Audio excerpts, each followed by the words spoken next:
Ladies and gentlemen, hey, hi, how you doing? Welcome back to the channel. Thank you so much for stopping by.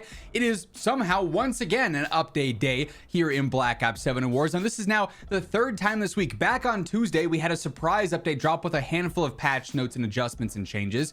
Then just yesterday, Thursday, we ended up having our standard weekly update, new weekly challenges, and new aftermarket part, things like that. Today, we just got another brand new update. I was down at the court getting some shots up. I got a notification on my phone, new patch notes have dropped. You already know I had to run home, get to recording because we've got quite a few new changes, new updates live in game. First up here, outright, we have a new LTM live in Warzone for the weekend. It was delayed seemingly last weekend. It was supposed to go live. They didn't say anything at all about it. Everyone's sitting there going, well, Extreme Resurgence, the dates were in the patch notes, 13th to the 16th, I think it was, and it was nowhere to be found. Now it's live this week, delayed by a weekend, it would seem, but Extreme Resurgence is now live in Warzone. For those unfamiliar, this is just chaos. Non-stop on Haven's Hollow, 100 players instead of just standard Resurgence squad size, 100 players dropping in, and like I said, it is just action, chaos from start to finish. So that's now live until Monday morning. But in addition to that, we also got a little update requires restart, so no full download or anything required, but if you haven't booted your game up yet today, you're gonna have to go through that update requires restart cycle. And with that, we have the new March 20th patch notes, changes in multiplayer, zombies, Endgame, and then quite a few updates in Warzone as well. We'll have timestamps for all the different game modes if you want to jump to one specifically.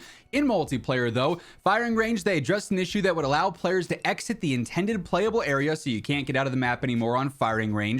Cheaters out there trying to get out of bounds. We also have a score streak update. The lock shot is intended as a low-cost score streak weapon for high-risk, high-reward plays. In contrast to the hand cannon, the lock shot rewards careful positioning and flanking and tends to punish head-on engagements. That said, we agree with the community feedback about lower overall viability, especially in comparison to normal pistols. We have made some targeted improvements to address some of the concerns to lean further into making big plays. We'll continue to monitor feedback in the days ahead. So with the lock shot, they reduced the ADS time in and then also reduced the fire time as well. So it's going to be a little bit more aggressive now. In private match, they addressed an issue where players could become stuck in a loading screen when you change the match rules. In ranked play, they removed the empty RCXD slots in the score streak UI since you can't obviously use that in ranked play. In zombies here, on Paradox Junction, they addressed an issue where the mystery box would appear broken following time travel after drawing all weapons. They also addressed an issue where players could become impossible to target under rare conditions. I don't think anyone's in there going, oh no, they can't target me, what a bummer, right?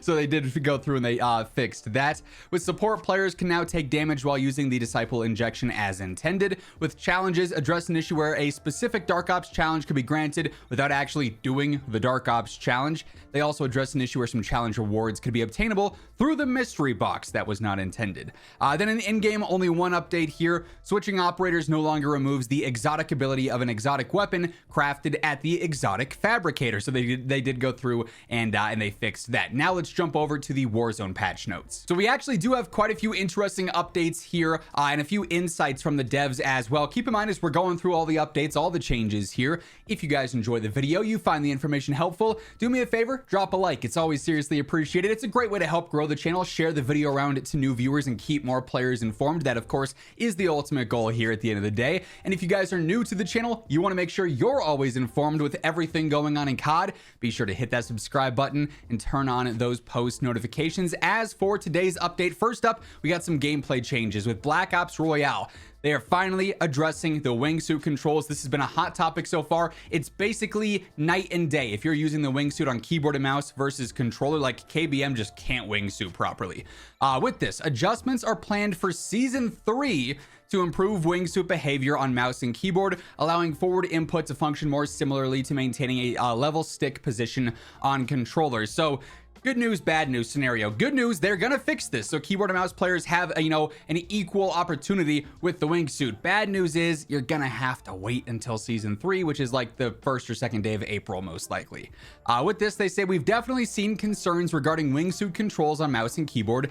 As of right now, pressing forward on keyboard immediately applies maximum input, which can reduce the overall travel distance. On controller, analog sticks allow for a more gradual input, allowing players to maintain speed more effectively. As a temporary temporary workaround, we recommend feathering the W key with short taps rather than holding it continuously. Also, after jumping, allow your velocity to build before applying forward input. Maintaining higher altitude will also increase overall travel distance. So you can like strategically go through and kind of counter the bad controls, but you got to be like really precise with that. A full fix will be coming in season 3 in a few weeks. Also, with redeploy towers, they increase the radius at which players are able to hear the redeploy towers, so you'll have a better understanding and awareness of if someone's doing a redeploy tower in your general vicinity, so you can go over there, take them out before they get their squad back. Or in the case of you doing it, be prepared. Players will know you're going to be trying to get your teammates back. With equipment here, the point turret, they reduce the health from 60 to 45. I won't lie, I don't think these need to be in the game. They are so obnoxious to run into, not because they're doing a bunch of damage, just because I'm constantly getting gaslit of where I think I'm getting shot from, because these are always in the mix. It seems like they spawn everywhere.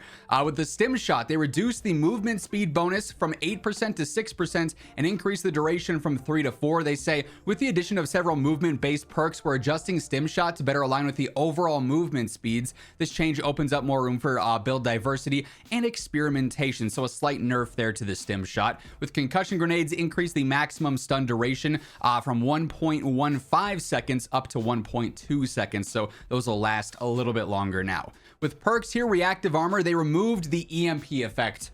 I'm so glad. I feel like I'm constantly getting EMP'd no matter what I do if I'm playing normal Warzone.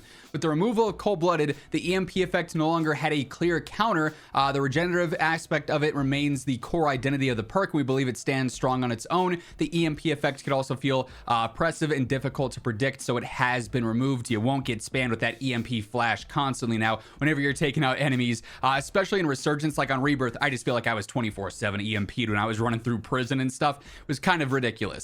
With streaks here, the Death Machine in Black Ops Royale now deals between 2 and 5% vehicle health damage per bullet, depending on the vehicle armor class and vehicle type there.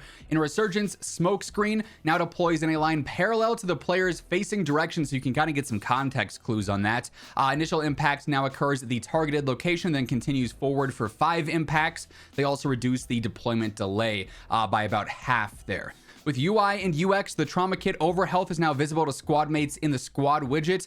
Armor damage rarity color, they adjusted the rarity color hit marker and icon when damaging armor vests. They also adjusted the armor vest rarity color loot card on the squad widget as well. Then with engineer, added the indicator when firing at an enemy vehicle occupied by a player using the engineer perk. We also have a couple of bug fixes live with this update as well. Here, they fixed an issue where event rewards were not properly displayed in the menu, an issue preventing operator challenges from tracking properly, issues that allowed players in isolated cases to get under the map and then exploit that under the map area, an issue where the Deadeye drone would not display enemy markers on the HUD, then also fixed an issue preventing Black Ops Royale matches from counting towards the ranked play unlock requirement. I've seen quite a few questions about that over the past few days, so that's been fixed, that's been updated now, and that does it for today's again surprise update patch notes. Third time this week we see some updates drop out of the blue, but nonetheless, that is everything that changed here today ahead of the weekend. That's gonna wrap things up. If you guys enjoyed the video, be sure to drop a like on it, and if you're new here, hit that subscribe button so you can always guarantee you are in the know for everything going on in COD. But once again, thank you so much for tuning in, and until next time, take it easy, have an awesome rest of your day, and I'll catch you later. Peace out.